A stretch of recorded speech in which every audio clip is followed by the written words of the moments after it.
The island of Mauritius is an African nation situated 2,000 miles east of southern Africa in the Indian Ocean. In 1638, the Dutch established the first settlement on Mauritius. They later abandoned the island and the French claimed it in 1715. Slaves were imported from Africa to clear away lava rock in the fields so that sugarcane could be planted. In 1810, the British attacked Mauritius and took it from the French. Slavery was abolished and workers came from India. Muslim and Chinese merchants soon followed.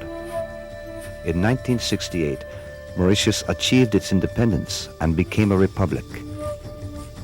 Its population now consists of Indians, Chinese, Franco-Mauritians, Britons, and Creoles, who are descendants of white colonists and slaves from Madagascar.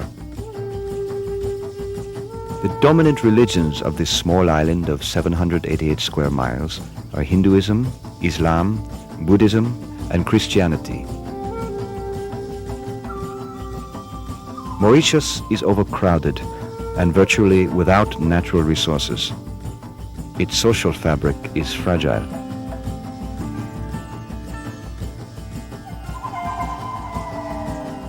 Since 1952, the population of Mauritius has doubled to 1.2 million. Stresses upon Mauritian family life are being felt as never before. Mauritius is confronted with balancing the demands of a complex and increasingly urban society with its cultural, ethnic, and religious traditions.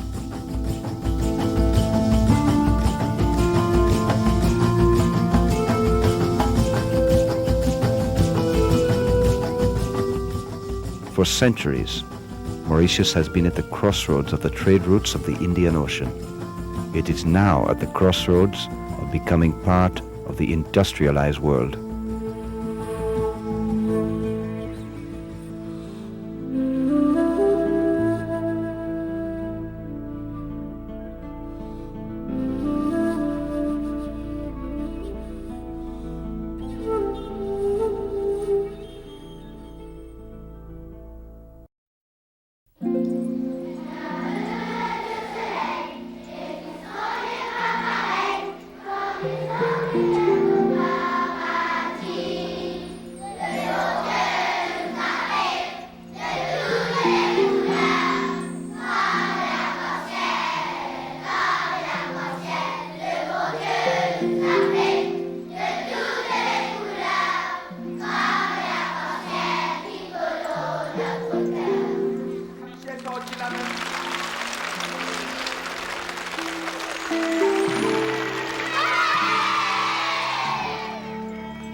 Monseigneur Margeau, who was the previous cardinal in Mauritius, made a very nice statement which I think described very well.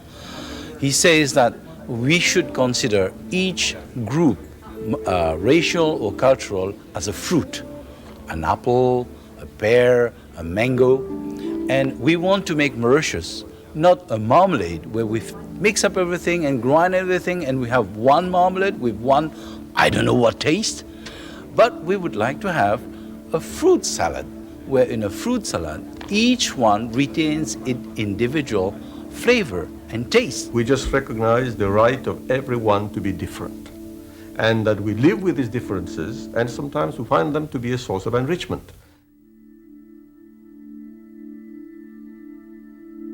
Do not forget that this island is the same as it was in the 16th, 17th century, far away outside the main currents of developed countries and nations, which means that for the survival of the country, you have to give the very best of yourself. And this is ingrained in us, in every Mauritian. It's not just the work of one ethnic group or one culture. I think it's because of the mixture of different groups, different cultures in Mauritius that lead to the success, to the miracle of the country.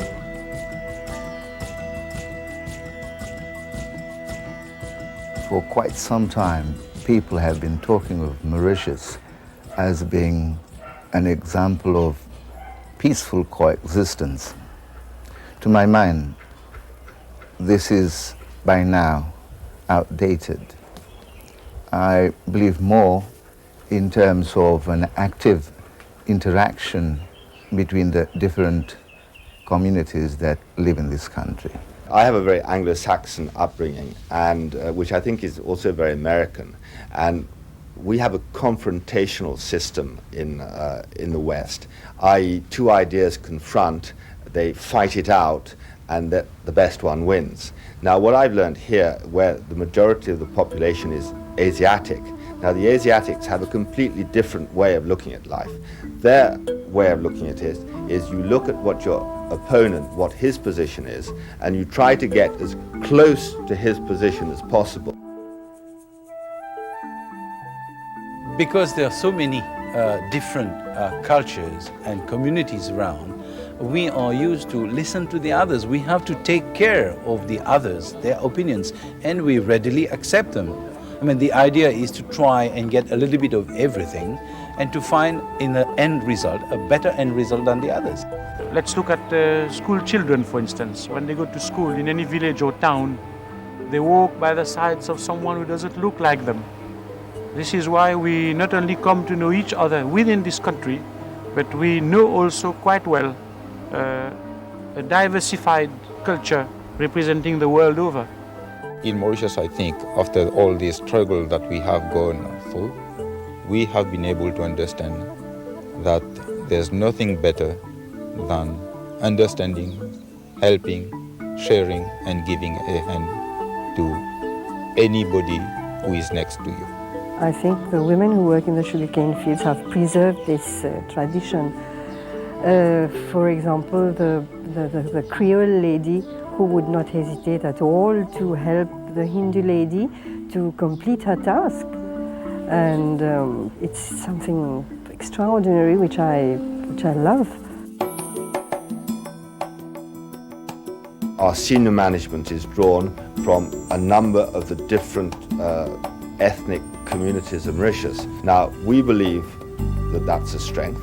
The fact we do come from different backgrounds means that when a question is asked, we don't all give the same answer, and therefore you have a number of different aspects of the question. It's formidable to see how we can rub shoulders with each other and show a sense of solidarity, which is remarkable.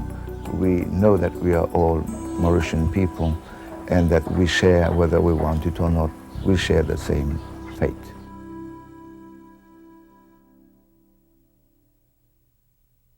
If I were to wake up a morning and one of the components of the Mauritian community had disappeared, for me it would be completely disastrous. I can't live without the Chinese, the Muslims, the Hindus, the Creoles, the Franco-Mauritians. For me, they make my humanity, and for me, I would be lame. I'm lucky enough to have a congregation where I meet the great cultures of the world every day.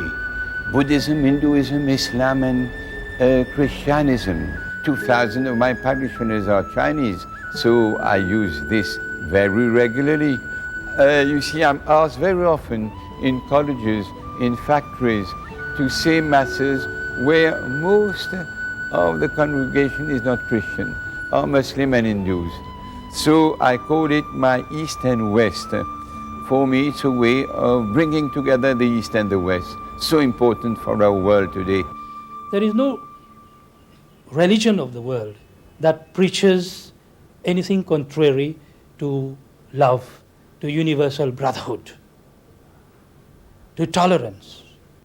I feel, these are human values which we should preserve, which should persist. And you don't see these kinds of things in other working environments. People are becoming so egocentric. Any community, any race, any religion is nothing but it's what comes from your heart.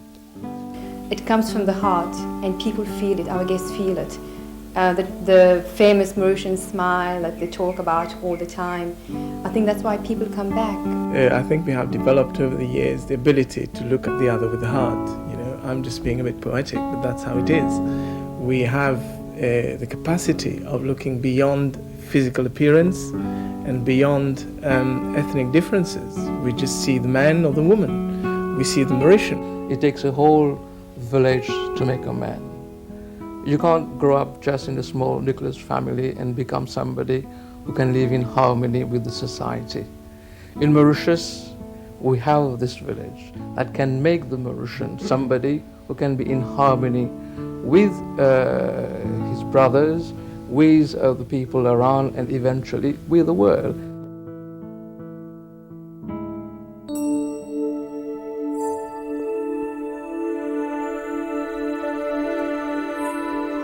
Mauritius is an island, and somehow we have the tendency to believe that each man is an island. But I don't look at it from the negative point of view. I believe that the island that we are in the midst of the ocean has the possibility of receiving the currents coming from all corners of the world.